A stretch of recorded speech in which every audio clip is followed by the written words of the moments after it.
தேவையான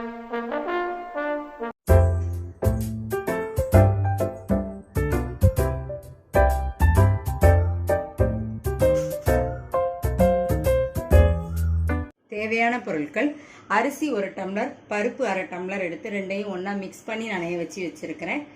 பட்டாணி 1/2 கப் எடுத்திருக்கேன்.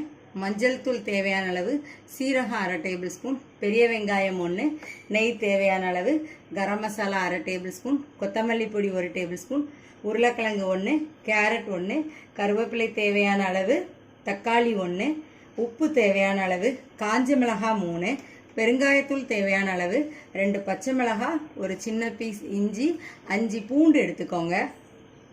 முதல்ல உரல்ல எடுத்து வச்சிருக்கோம் இல்லையா, இஞ்சி, பூண்டு, பச்சை மிளகாய், இதை நம்ம நல்லா நச்சு எடுத்துக்க போறோம்.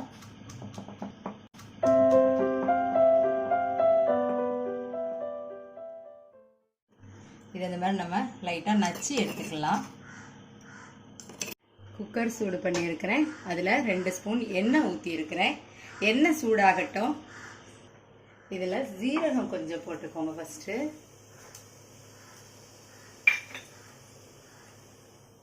காஞ்ச மிளகாய் 3,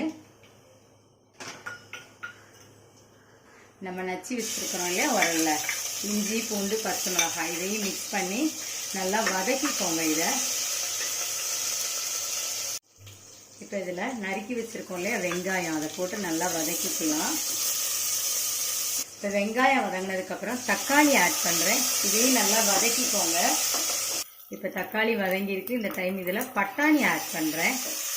ஆட் பண்ணி இதை கொஞ்சம் நல்லா வதக்கிக்கோங்க. இப்போ இதில் உருளைக்கிழங்கு ஆட் பண்ணியிருக்கோம். இப்போ இதில் கேரட் ஆட் பண்ணுறேன். இதெல்லாம் கலந்து நல்லா மிக்ஸ் பண்ணிக்கலாம்.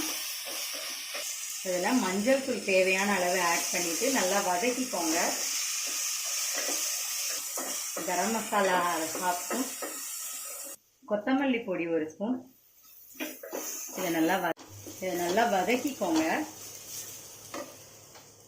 இப்போ இதில் தண்ணி ஆட் பண்ணிக்கிறோம். அரிசி பருப்பு சேர்த்து நான் 1.5 டம்ளர்ஸ் எடுத்திருக்கேன். ஸோ இதில் 3லேருந்து 3.5 டம்ளர் வரைக்கும் நீங்கள் வாட்டர் ஆட் பண்ணிக்கலாம். தேவையான அளவு பெருங்காயத்தூள் ஆட் பண்ணிக்கோங்க. தேவையான அளவு சால்ட் ஆட் பண்ணிக்கோங்க. தண்ணி நல்லா கொதிச்சிடுச்சு. இந்த டைம் நம்ம ஊற வச்சிருந்த அரிசி பருப்பை இதில் மிக்ஸ் பண்ணிக்கலாம். இப்போ இதை நல்லா மிக்ஸ் பண்ணிடலாம். இது நம்ம வழக்கம் போல் 3 விசில் மட்டுமே வச்சுட்டு இதை இறக்க போகிறோம். குக்கர் மூடிடலாம். இப்போ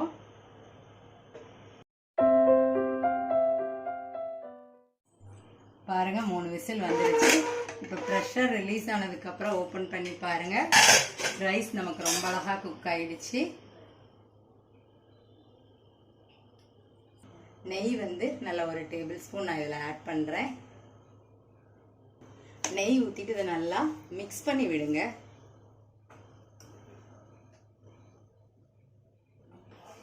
கருவேப்பிலை தேவையான அளவு இப்போ இந்த டைம் ஆட் பண்ணிவிட்டு இதை நல்லா மிக்ஸ் பண்ணிக்கோங்க.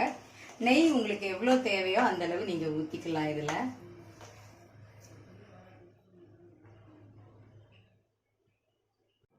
பருப்பு கிச்சடி ரெடி ஆயிடுச்சு.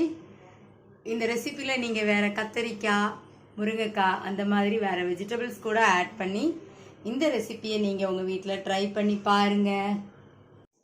பருப்பு கிச்சடி இந்த ரெசிபி பிடிச்சிருந்தா லைக் பண்ணுங்கள், ஷேர் பண்ணுங்கள், சப்ஸ்கிரைப் பண்ணுங்கள்.